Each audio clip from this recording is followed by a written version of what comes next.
Hey guys, here's a small guide on formation and troops.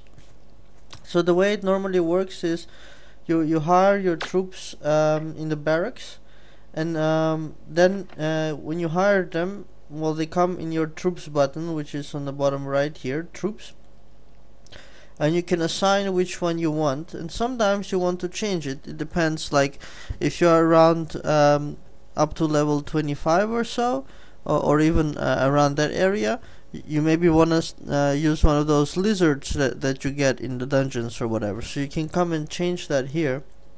You can also dismiss them, but don't dismiss them if you don't really need to dismiss them. So like I have my paladins left, I'm just keeping it for whatever reason, because I don't need to get rid of them. So anyways, the video is not about that. The video is about formation and some strategy on how you can do stuff either cheaper or smarter. So in this case, when you come to troops window, you have the recruit and adjust buttons. Now on the adjust button, you have this simple formation. Usually most people, especially the newer people, are putting themselves in the rear, and your troops are usually in the front. So that is like a traditional formation that everybody tends to have. Now this is totally alright, especially in the beginning and up to a certain level, but because your character is actually weaker than your troops, in the sense that your troops can take a lot of punishment before they die, and so you survive so that you can dish out the damage. But then when you come to a certain level, and for me it is around level 35, 36, 37, I have realized that there are instances where it is better that I put myself in front and my troops behind. Now I'll give you a simple example of when that is good. So now I'm in my guild chamber, and we have this invading skeletons. Now these skeletons are pretty tough. They're level 40. You are able to kill them already at, I think, level 35 if you get some of the arena gear. But what happens is, if you put your troops in front of you, like so, then the skeletons will start chopping down your paladins or griffins, doesn't matter, whatever you have in front, and usually they will kill both of your stacks. And even if you win, you would be the only survivor. Now the downside of that is, each time you recruit again, because when you lose them, you have to recruit them again, and it costs you something in the region of 10,000 gold. So I was thinking, like, yeah, what can I do not to have to pay this 10,000 gold all the time? And so I tried to put myself in the front. And given that you and in this case I'm a mage, so warriors can definitely do that much easier. But just to show you, I don't have any kind of a fantastic physical defense, just 1770. So I'll show you, like, now when I attack them, you will see they're hurting me pretty well. I think around 500 damage per skeleton they're doing. Okay, 300. It was 500 to the griffins. So that's the thing. So griffins, in this case, already I out-level them and I out-defend them with the different items that I have. So the skeletons start chopping me instead of the griffins, so I don't have to recruit them because they're not dying. And I can take the hits. I usually go down to half of my life, like you see now. And then I beat them, usually. And in this case, I lose half my health. Now that is still not for free. You still pay for that, because you have a health potion, which is then giving back. You see that usually in the chat. Here you see on the bottom left, if I can show it here. Used HP pack to restore HP, here on the bottom left. So I lost half my health, and actually I can count exactly how much that costs. Now to recruit the griffins again, I know it cost me around 10,000. Now if I lose half my life, I now have 7,800.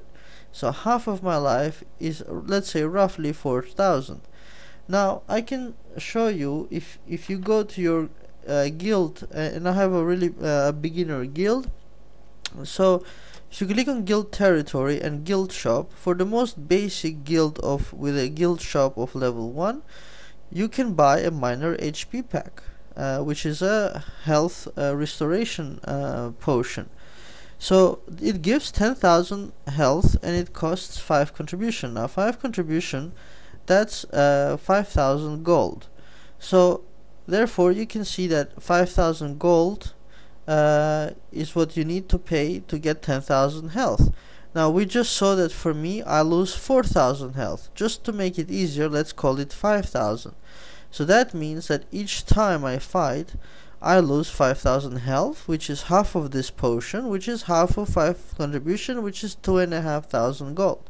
So instead of losing 10,000 gold on recruiting griffins, if you play with the formation, then you can lose only 2,500 gold. And of course your gain is more, because when you beat somebody like this, then you also get 10 guild contribution points for defeating the invaders.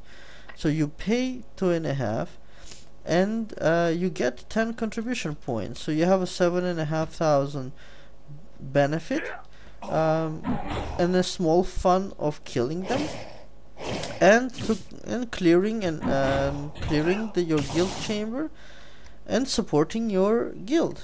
So that's the way you can use a little bit of strategy to cut your costs, or to cut your expenses, and which basically makes you earn more, not earn more money, but lose less. So in fact you will end up with more money.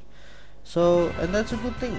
I think everybody would appreciate it. Same strategy you can use in various circumstances, and you have to judge, because I cannot know everything that you do.